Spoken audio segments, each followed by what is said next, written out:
Hi friends, ఈరోజు మనం మన సత్యసాయి డిస్టిక్లో అనంతపురానికి అతి సమీపంలో ఉన్న కదిరి లక్ష్మీ నరసింహస్వామి టెంపుల్ గురించి తెలుసుకుందాం. ఇది చాలా విశిష్టమైన దేవాలయం. ఇక్కడ లక్ష్మీ నరసింహస్వామి స్వయంభుగా వెలిశాడు. కదిరి అంటే చెట్టు పేరు. దీన్ని మన తెలుగులో చంద్ర చెట్టు అని కూడా అంటారు. ఇక్కడ హిరణ్యకశిపుని చంపడానికి ప్రహ్లాదుడి కోరిక మేరకు లక్ష్మీ నరసింహస్వామి ఆ కదిరి చెట్టులోంచి వెలిచాడని చెప్పి అందరూ నమ్ముతారు. ఇక్కడ స్వామివారికి 8 భుజాలు ఉంటాయి. అంతేకాకుండా ఇక్కడ లక్ష్మీ నరసింహస్వామి శ్రీ లక్ష్మీ సమేతంగా ఉన్నారు. అలాగే మనకి ప్రహ్లాదుడు కూడా ఇక్కడ దర్శనమిస్తారు. అంతేకాకుండా ఈ దేవాలయం కొన్ని వేల సంవత్సరాల పురాతనమైంది. ఇది మన త్రేతాయుగం నాటి దేవాలయం అని అందరూ చెప్తూ ఉంటారు. ఎందుకంటే అప్పుడు ప్రహ్లాదుని కోరిక మేరకు హిరణ్యకశిపుని చంపడానికి స్వామివారు ఉగ్ర రూపం ధరించారు. మనకి ఈ స్వామివారు కూడా ఈ గుళ్ళో అదే ఉగ్ర రూపంగా కనిపిస్తారు. ఇక్కడ స్వామివారు ఇప్పటికీ కొలివి ఉన్నారని చాలామంది నమ్ముతారు.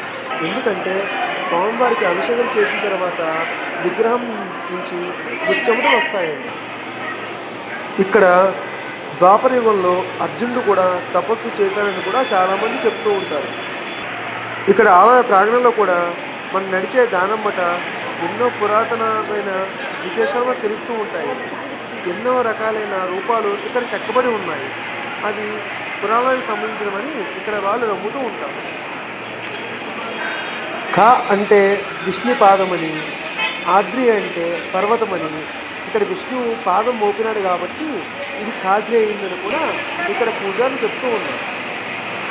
1274 సంవత్సరం నుండి మన బుక్కారాయల వారు విజయనగర సామ్రాజ్య అధిపతుల నుంచి ఎంతోమంది రాజులు, పాలెగాళ్ళు ఈ గుడిని చాలా అభివృద్ధి చేశారు.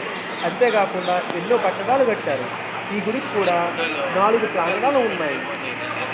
ఈ ఆలయ ప్రాంగణంలో ఎన్నో పురాతనమైన చెట్లు, శిలలు, శిథిరాలు చాలా ఉన్నాయి.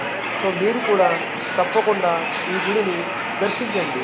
ఈ వీడియో నచ్చితే లైక్ చేసి మా ఛానల్ని సబ్స్క్రైబ్ చేయండి. Thank you friends for watching this video.